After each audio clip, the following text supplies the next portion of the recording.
আজকের রেসিপি চালের গুঁড়ো দিয়ে পারফেক্টভাবে দারুণ স্বাদের পাটিসাপটা পিঠে। এই পিঠেটি বানানো বন্ধুরা খুবই সোজা। পিঠেটি ঠান্ডা হয়ে যাওয়ার অনেকক্ষণ পর্যন্ত নরম সফট থাকবে। আর অনেকেই বলেন পিঠেটি বানিয়ে নেওয়ার পর শক্ত হয়ে যায়, তবে ঠিক এই পদ্ধতিতে করলে একটাও পিঠে পেনে আটকে যাবে না, বা পিঠেটি বানিয়ে নেওয়ার পর একটুও শক্ত হবে না, পুরো নরম সফট থাকবে। তবে চলুন দেখে নিই আজকের আমার এই নরম তুলতুলে চালের গুঁড়ো দিয়ে পাটিসাপটা পিঠের রেসিপিটি। নমস্কার বন্ধুরা, আমি পুষ্পিতার রান্নাঘরে আপনাদের সবাইকে স্বাগত। নরম তুলতুলে পাটিসাপটা পিঠে বানানোর জন্য এক বাটি নিয়েছি চালের গুঁড়ো। ঘরে থাকা আতপ চালকে আমি ভিজিয়ে চালের গুঁড়োটা করে নিয়েছি। আপনারা চাইলে শুকনো চালের গুঁড়োও নিতে পারেন। আর যে বাটির মাপে আমি এক বাটি চালের গুঁড়ো নিয়েছি, ওই বাটির মাপেই হাফ বাটি ময়দা নিয়ে নিব। ময়দাটা দিলে পিঠেটা খুব নরম হবে।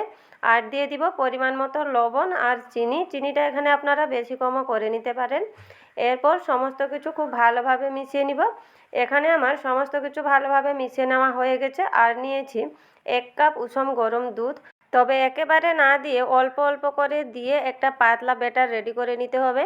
এখানে দুধটাকে অল্প অল্প করে দিয়ে খুব ভালোভাবে মিশিয়ে নিচ্ছি, যাতে কোনো দেলা না থাকে। এখানে কোনো মতে দেলা রাখা যাবে না, তাহলে পিঠেটি পেনে আটকে যাবে। এই দেখুন, খুব ভালোভাবে মিশিয়ে এইভাবে একটা পাতলা ব্যাটার আমি রেডি করে নিয়েছি। পিঠের জন্য ব্যাটারটা সম্পূর্ণ রেডি। এরপর ঢাকা দিয়ে 10 থেকে 15 মিনিট রেস্টে রেখে দিব। এদিকে একটা পুর রেডি করে নিব। তার জন্য একটা কড়াইতে 1 বাটি দুধ নিয়েছি, আর ফ্লেভার ভালো আনার জন্য একটা এলাচিকে থেতো করে দিয়ে দিলাম। এরপর মিডিয়াম টু লো ফ্লেমে দুধটাকে ফুটিয়ে অনেকটা ঘন করে নিতে হবে। দুধটা এখানে অনেকটাই ঘন হয়ে গেছে। আর একটু ঘন করার জন্য এখানে বড় 3 চামচের মতো শুকনো গুঁড়া দুধ দিয়ে দিলাম। এরপর দুধের সাথে ভালোভাবে মিশিয়ে আবারও একটু ফুটিয়ে নিব। এখানে দেখুন দুধটাকে ফুটিয়ে নিয়েছি আর কতটা ঘন হয়ে গেছে। এইভাবে যখন ঘন হয়ে যাবে তাতে দিয়ে দিব নারকেল কোড়া। নারকেলটাকে দুধের সাথে খুব ভালোভাবে মিশিয়ে নিব। বন্ধুরা, এইভাবে পুরটা বানিয়ে দেখবেন, পাটিসাপটা পিঠে খেতে কিন্তু দারুণ স্বাদের হবে।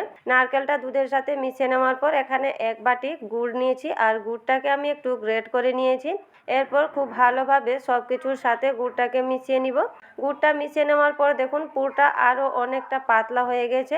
এইভাবে মিডিয়াম টু লো ফ্লেমে কন্টিনিউ নাড়াচাড়া করে পুরটাকে একটু শুকিয়ে নিতে হবে। এখানে পুরটা অনেকটাই শুকে গেছে, আর পাটিসাপটা পিঠের জন্য পুরটাও সম্পূর্ণ রেডি হয়ে গেছে। এরপর পুরটাকে ঠান্ডা করে একটা প্লেটে বের করে নিব। এখানে পুরটাকে একটা প্লেটে বের করে নিচ্ছি।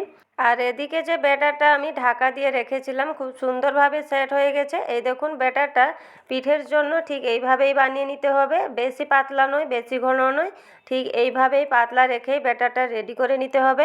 এখানে পিঠের জন্য ব্যাটারটা রেডি হয়ে গেছে। এদিকে একটা ফ্রাই প্যান নিয়েছি। প্যানটাকে খুব ভালোভাবে আগে গরম করে নিয়ে ফ্লেমটাকে লো করে নিতে হবে। এরপর পরিমাণ মতো ব্যাটার দিয়ে চামচে ঘুরিয়ে পাতলা রুটির মতো করে একটা শেপ দিয়ে নিতে হবে। এইভাবে একটা শেপ দেওয়ার পর কিছুক্ষণ অপেক্ষা করতে হবে, যাতে পিঠের ওপরের অংশটা একটু শুকিয়ে আসে।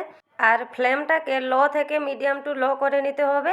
কিছুক্ষণ পর পিঠের ওপরের অংশ শুকিয়ে গেলে প্যান থেকে পিঠে আপনা আপনি ছেড়ে আসবে। এই দেখুন, একটাও পিঠে প্যানে আটকে যাবে না। বন্ধুরা, এই পদ্ধতিতে একবার পাটিসাপটা পিঠে ট্রাই করবেন, দেখবেন একটাও পিঠে কিন্তু প্যানে আটকে যাবে না। এরপর পিঠেটিকে উল্টে নিয়ে পরিমাণ মতো পুর দিয়ে দিলাম। হাত দিয়ে একটু সেট করে নিয়ে এখানে ফোল্ড করে নিব। আর ফোল্ড করার সময় দেখুন, হাত দিয়েও খুব সহজেই ফোল্ড করে নেওয়া যায়। একটুও প্যানে আটকে যাবে না, খুব সুন্দরভাবে ফোল্ড হয়ে যাবে। পিঠেটি ফোল্ড করে নেওয়ার পর ওপর থেকে একটু ঘি ব্রাশ করে নিতে হবে। এইভাবে একটু ঘি ব্রাশ করে নিলে পিঠেটি ঠান্ডা হয়ে যাওয়ার পরও অনেকক্ষণ নরম তুলতুলে এবং সফট থাকবে। আর ঘি দেওয়ার কারণে পিঠেটি খেতেও দারুণ স্বাদের হবে। তবে এটা সম্পূর্ণ অপশনাল। এই দেখুন, একটা সুন্দরভাবে পিঠে আমি বানিয়ে নিয়েছি। একইভাবে আবারও একটা পিঠে বানিয়ে নিব।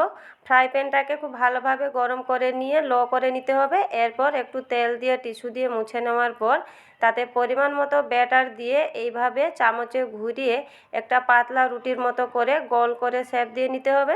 কিছুক্ষণ পর পিঠের ওপরের অংশ শুকিয়ে এলে এইভাবে উল্টে নিতে হবে, যাতে অপর পিঠটাকেও একটু ভালোভাবে সেঁকে নেওয়া হয়। এরপর পরিমাণ মতো পুর দিয়ে খুব ভালোভাবে ফোল্ড করে নিতে হবে। আর ফোল্ড করার সময়ও দেখুন একটুও পিঠে লেগে থাকবে না, খুব সুন্দরভাবে হাত দিয়ে ফোল্ড করা যায়। ফোল্ড করার পর ওপর থেকে একটু ঘি ব্রাশ করে নিতে হবে, ফলে পিঠেটি নরম থাকবে এবং খেতেও ভালো লাগবে। এই দেখুন খুব সুন্দরভাবে আরেকটা পিঠেও বানিয়ে নিয়েছি।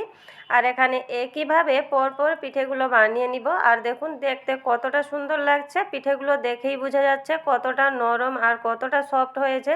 বন্ধুরা এই পদ্ধতিতে একবার পিঠেটি বানিয়ে দেখবেন, পিঠেটি ঠান্ডা হয়ে যাওয়ার পরও অনেকক্ষণ নরম এবং সফট থাকবে। একটা পিঠে আমি কেটেও দেখিয়ে দিলাম, দেখুন কতটা নরম হয়েছে। আজকের আমার এই চালের গুঁড়ো দিয়ে নরম তুলতুলে পাটিসাপটার পিঠের রেসিপিটি যদি ভালো লেগে থাকে তাহলে চ্যানেলটিকে প্লিজ সাবস্ক্রাইব করে পাশে থাকবেন। নমস্কার বন্ধুরা, আজকের মতো এই পর্যন্তই। ভালো থাকবেন, সুস্থ থাকবেন।